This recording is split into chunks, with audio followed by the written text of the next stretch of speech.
kenangan saya terbaik dalam membela Allah dan Rasul itu masalah faraid. Dulu mungkin banyak yang ingat lah ketika tahun berapa lupa saya, tapi ada seorang menteri dan pakar Islam menggulirkan isu hak waris itu sama, lelaki dan perempuan sama. Alasannya karena perempuan sekarang kerja. Jadi gara-gara kesamaan gender kemudian mereka ingin bagi waris itu apa? Sama lidzakari bisul hadil unsain itu ditentang. Gerakan itu pernah menguat, termasuk yang bisa dengan tanda kutip bisa menghentikan gerakan itu termasuk itu saya. Yang punya pikiran gitu tak parani, tak tantang begini. Saya bilang gini, Anda ngomong ini itu karena pinter apa karena tren? Tak tanya, ya karena pinter. Saya ini kan orangnya keren, punya kepangkatan jos lah, ya, kepangkatan jos, kepangkatan dunia, mas. Tina cara pangeran bojos ora ya ora. Cara ukuran dunia itu jos lah. Tak tanya, saya itu Pak Ba, termasuk yang setuju gerakan kesamaan gender. Dulu kan lelaki perempuan itu beda sekali karena lelaki kerja perempuan enggak. Sekarang sama-sama kerja maka warisnya harus sama. Terus saya tanya gini, lalu penyebab warisan itu kerja apa lelaki? Dia jawab kerja. Dia nggak ngerti kalau ngadepin saya. Saya ini kan orang alim yang biasa belajar mantek. Dia ini roh nak aku ngalim. Sembrono ya jadi ini. Ketika tak tanya gini, lalu misalnya saya punya anak, yang anak saya putri itu direktur BUMN atau direktur bank atau direktur PT besar. Kemudian anak lelaki saya idiot, goblok. Warisannya dikasihkan siapa? Kalau kerja adalah alasan dapat warisan, berarti anak saya perempuan itu yang dapat warisan dong. Anak saya lelaki kan idiot, nggak kerja. Lalu warisan itu berdasar prestasi apa empati? Kalau berdasar prestasi, malah Anda ini aneh. Sudah kerja direktur BUMN hanya karena dia kerja, dia dapat warisan. Karena Anda bilang asbabul irsi adalah kerja. Kalau saya bilang karena empati, saya juga gak fair. Yang kerja juga butuh modal gak saya warisi, tapi yang idiot tak warisi karena warisan berdasar empati. Lalu Anda milih mana? Bingung deh. Sampai dia ikrar, saya belum pernah mendapat perlawanan seperti ini. Karena Anda ngomong sama orang-orang goblok, kata saya.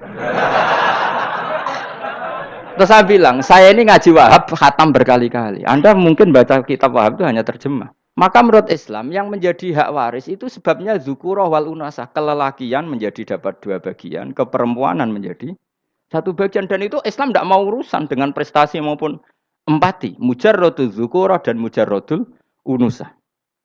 Sehingga dengan seperti ini tuh Islam nggak ribet. Coba kalau kamu pakai ilatul hukmi, pakai cara berpikir logika, malah ruwet. Karena tadi, kalau kesamaan gender itu karena perempuan kerja, lalu misalnya yang lelaki idiot misalnya atau pengangguran, warisan kamu kasihkan siapa? Kalau kerja itu menjadi alasan hukum, kamu kasihkan yang perempuan kan?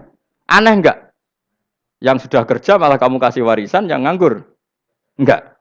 Berarti berdasar prestasi atau berdasar empati. Kalau kamu dapat warisan, idiot dulu dong. Idiot dulu, goblok dulu, kecelakaan dulu, baru dapat warisan karena dapat empati. Yang sudah PNS nggak perlu dapat warisan karena sudah juga ruwet. Fikih seperti ini ruwet nggak? Kata Imam Haromen, gurunya Ghazali, agama itu kadang dinuna dinul ajais. Kita ikut yang lugu saja. Allah bilang lelaki dapat 2 bagian dari perempuan, ya lelaki ya yang punya alat kelamin, penis.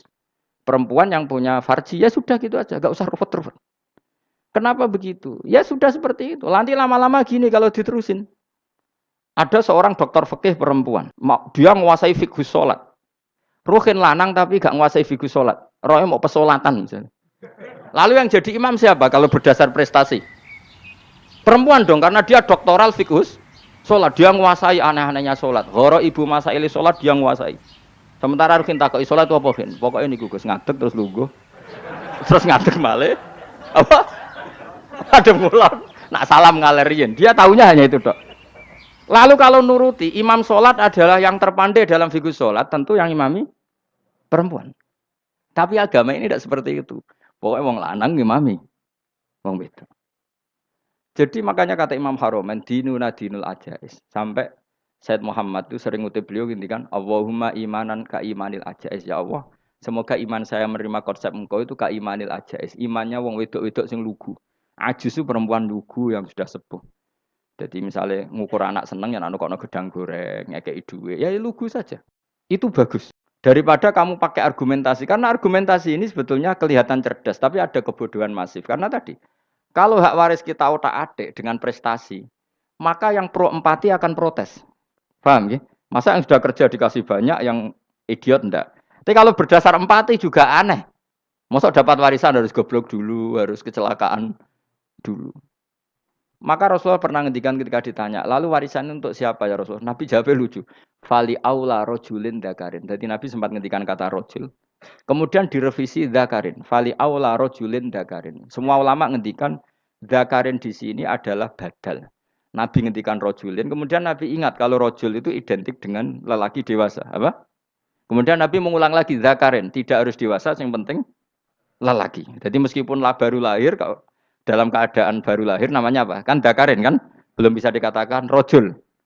Paham ya? Nabi ngulang 2 kali. Fali aula rojulin dakarin. Ini penting saya utarakan supaya clear. Jadi agama itu gak usah diotak-atik. Ya itu tadi misalnya imam sholat itu lelaki. Ya sudah lelaki. Lelaki itu apa? Yang punya alat kelamin lelaki. Jangan dibalik ini. Yang dikatakan lelaki itu orang kuat. Jika meskipun perempuan kalau kuat, misalnya perempuan anggota poluan, lelakinya cemen, idiot, maka imamnya perempuan gitu. Karena makna lelaki adalah kuat. Ini keruwetan. Jadi agama itu tidak seperti. Nah sekarang kembali ke pilihan. Yang dikatakan pilihan itu orang hebat. Apa yang dipilih? Apa berdasar definisi? Apa berdasar kehendak yang milih? Loh, kok mulai do pinter? Tumben. Tumben do pinter. Alam raya ini milik Allah. Dan semua di alam raya ini milik Allah. Maka dipilih tidak dipilih itu terserah yang punya apa terserah kita. Apa terserah kriteria, apa terserah definisi. Dalam konteks kita sebagai objek diambil, tentu terserah yang punya. Kemudian Allah bilang, orang-orang itu saya pilih. Nah kalau milihnya Allah berdasar kepunyaan, tentu Allah boleh dong memilih orang yang sebetulnya berstatus dolim. Ya tapi ya tetap dia dolim, tapi ya tetap dipilih.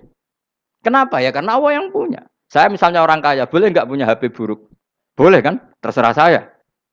Saya orang kaya, beli HP mahal, medium, dan paling buruk. Boleh enggak? Boleh saya yang punya.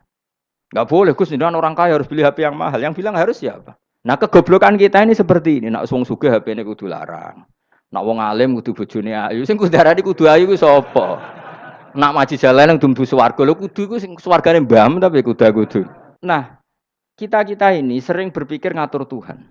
Nah, Indonesia negara yang mayoritas muslim terus Islam Indonesia kudu dadi sampling Islam seluruh apa? Dunia. Ya ora usah sombong ngono, ya keben mayoritas juga wonge kakean ngono ae, ora perlu GR jadi sampling percontohan Islam nasional, ora perlu ngono. Lah misalnya terus jadi contoh misalnya nang Masjid Haram niru Jumatan ning Indonesia berangkat mbek do rokokan. Bariku tekeke diusep-usepno ning pojok pager. Lah misalnya wong Mekah terus do ngono kabeh karena mencontoh Islam Indonesia. Kacau gak? Ora usah GR ngono biasa wae. Napa? Biasa wae. Terus misalnya mencontoh Islam Indonesia, wong Indonesia nak ziarah Wali Songo terus tahlilan nunggu nganti setengah jam. Lah terus raudhah dikepung ngono rak macet Mekah Madinah.